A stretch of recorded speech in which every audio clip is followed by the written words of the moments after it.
देखिए, कोई rocket science नहीं है, सादा मोटी और सीधी सी बात है। किसी के लिए बहुत से रिश्ते आ रहे हों और वो हर रिश्ते को कोई ना कोई एतराज़ लगा कर रिजेक्ट कर दे, तो इवेंचुअली जब वो किसी रिश्ते पर आमादा हो तो हर बंदा क्यूरियस होता है कि आखिर ये जो इसने अपने लिए इंतखाब किया है, इसमें ऐसे कौन से सुरखाब के पर लगे हैं, इसमें कौन सी ऐसी बात है जो पिछले हज़ारों रिश्तों में नहीं थी। और अगर उस मुंतखब करदा रिश्ते में कोई भी सुरखाब का पर ना नज़र आए तो फिर देखने या सुनने वालों का मायूस होना बिल्कुल फितरी सी बात है।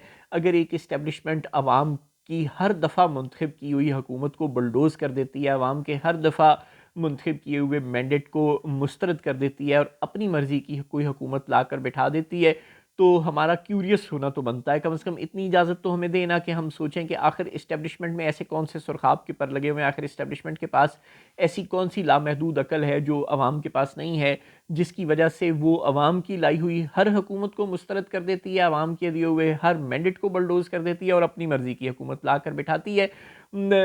इस माली साल में यानी जुलाई 2024 से लेकर फरवरी 2025 के दौरान जो तिजारती खसारा है वो 16.5 बिलियन डॉलर तक तकरीबन पहुंच गया, जो कि गुज़श्ता साल के इसी अरसे के दौरान तकरीबन 14.5 बिलियन डॉलर था। यानी 2 बिलियन डॉलर से ज़ायद का तिजारती खसारे में इजाफा हुआ है सिर्फ एक साल के दौरान। और ये इस साल के फिगर्स नहीं है, हर साल तकरीबन ऐसा ही हो रहा है। पाकिस्तान का तिजारती खसारा मुस्तकिल बढ़ रहा है। और मज़े की बात या अफसोस की बात या मातम की बात ये है कि ऐसा इसलिए नहीं हो रहा कि हमारी एक्सपोर्ट्स कम है और हमारी इंपोर्ट्स ज़्यादा है। नहीं, हमारी इंपोर्ट्स भी कंट्रोल में है और हमारी एक्सपोर्ट्स में भी पिछले साल की निस्बत इस साल अच्छा खासा इजाफा हुआ है। उसके बावजूद तिजारती खसारा बढ़ रहा है। वो क्यों बढ़ रहा है? रेमिटेंसेस भी अच्छे खासे आ रहे हैं। हाँ, रेवेन्यू कलेक्शन कुछ कम है, लेकिन बहरहाल वो भी पिछले साल की निस्बत बढ़ी है। रेवेन्यू कलेक्शन में भी इजाफा, रेमिटेंसेस में भी इजाफा, एक्सपोर्ट्स में भी इजाफा, उसके बावजूद और इंपोर्ट्स में कोई होशरुबा इजाफा नहीं है। उसके बावजूद यानी चारों इंडिकेटर्स पॉजिटिव हैं, उसके बावजूद ट्रेड डेफिसिट में इजाफा हो रहा है। यानी सरकारी ख़जाने में पैसों की तादाद कम है। हमारे पास जो बैलेंस ऑफ पेमेंट्स है वो नहीं है। यानी हमारे खर्चे ज़्यादा हैं और आमदन कम है।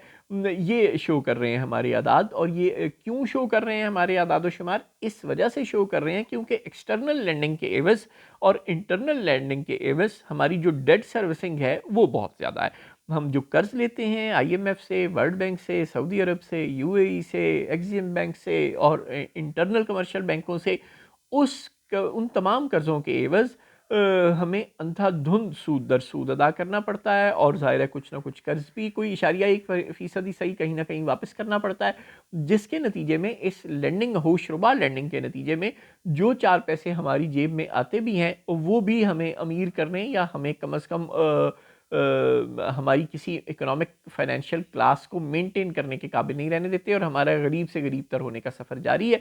तो फिर माशी मैनेजमेंट कहाँ गई, फिर माशी टीम कहाँ गई, फिर दानिशमंद हुकूमत कहाँ गई? ये काम तो फिर अवाम की मुंतखब हुकूमतें भी कर ही रही हैं अच्छी तरह। वो भी पाकिस्तान की मईशत को डुबोने में कोई दकीका फ़रोगुज़ाश नहीं करती हैं। अगर आप उन्हें आने दें तो आप अपनी मर्ज़ी की हुकूमत ले आते हैं और ये कहते हैं कि ये कुछ नहीं करेगी और ये हमें अवाम की मुंतखब करदा हुकूमतों की निस्बत 4 गुना ज़्यादा ही डबो कर, 4 गुना ज़्यादा ही मकरूज़ करके जा रही हैं।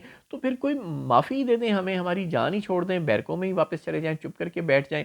फिर आप किस बात के अपने आप को फन्ने खां और तुरम खां साबित करते हैं और बताते हैं कि आप बहुत अजीम हैं, आपकी दानिश बहुत ज़्यादा है और आपकी माशी टीम बहुत अच्छी है। ये अच्छे हैं आपके मोहम्मद औरंगज़ेब साहब और शहबाज शरीफ साहब, जिनसे किसी भी किस्म की कोई अच्छी खबरें हमें नहीं आ रही। और फिर अगर फ़र्ज़ करें किसी जगह पे कोई स्टैट अच्छे हो भी जाएँ तो वो ट्रिकल डाउन इफ़ेक्ट कब आएगा? अवाम को आपकी किसी जगह पर अगर मैनेजमेंट अच्छी हो भी, वैसे तो नहीं है, लेकिन अगर कहीं हो भी तो उसका समरात कम मिलेंगे। अवाम को किसी किस्म के किसी जगह पे कोई समरात नहीं। चीनी, आटा, चावल, दाल, पेट्रोल, हर चीज़ की कीमतों में इजाफा जारी है और ट्रेड डेफिसिट हमारा बढ़ना जारी है और ख़ास तौर पर कर्ज़ में इजाफा होता चला जा रहा है। अगर इस हुकूमत को सिर्फ यही काम आता है कि वो कर्ज़ पे कर्ज़ लेती रहे सुबह दोपहर शाम, तो फिर आप हमारी जान ही छोड़ दें, बड़ी मेहरबानी होगी।